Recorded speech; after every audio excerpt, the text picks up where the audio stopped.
This lesson is on finding area. So to find the area of the figure, remember we're trying to find how many square inches or square feet or square meters or square units will fit inside of a figure. To find the area of a square, remember a square, rectangle, parallelogram, etc., those are very similar.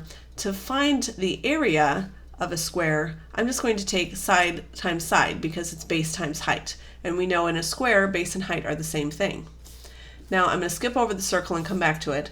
A parallelogram or a rectangle is base times height as well. So this is really base times height, but those two things happen to be the same.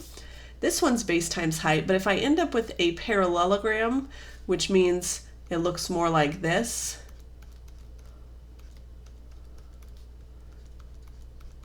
it's important to note that the base and height have to be perpendicular. So that's where I would be looking for that altitude that would show me the height. Kind of like here how I have an altitude and here how I have an altitude. Just like in a triangle where base and height have to be at a right angle, that's what has to be in a rectangle or parallelogram, as well as the trapezoid, which we'll get to as well. Circle, I think we've talked about this one already. That's pi r squared, r obviously being the radius, pi being 3.14 or 22/7. A triangle is 1/2 times base times height. Again, base and height have to be at a 90-degree angle. And then of course a trapezoid, this one's brand new for us. We're going to take 1/2 times the height, which is at a 90-degree angle, times the sum of the bases. So really what's happening is we're taking the two bases that are different lengths, the ones that are parallel to each other. Remember they've got the little arrows sometimes. So we're taking those two and we're finding the average, which means we're adding them together and dividing by 2. That's where this comes from. And then we're taking it times the height. So we're averaging the bases and taking it times the height. Let's find the area of these figures together.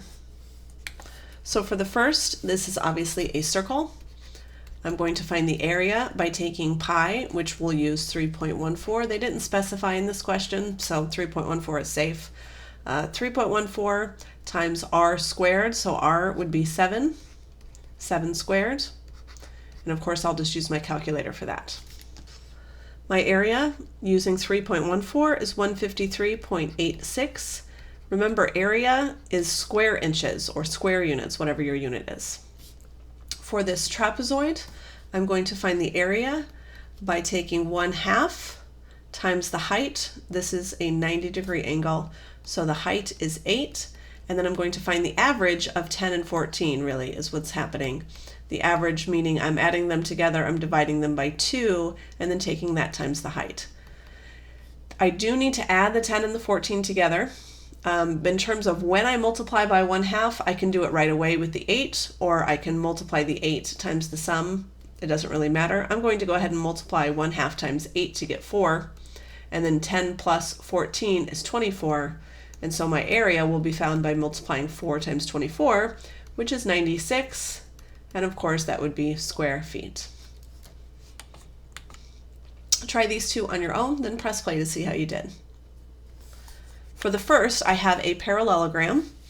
I have an altitude here that is 90 degrees. That's how I know it's the altitude or height of my figure.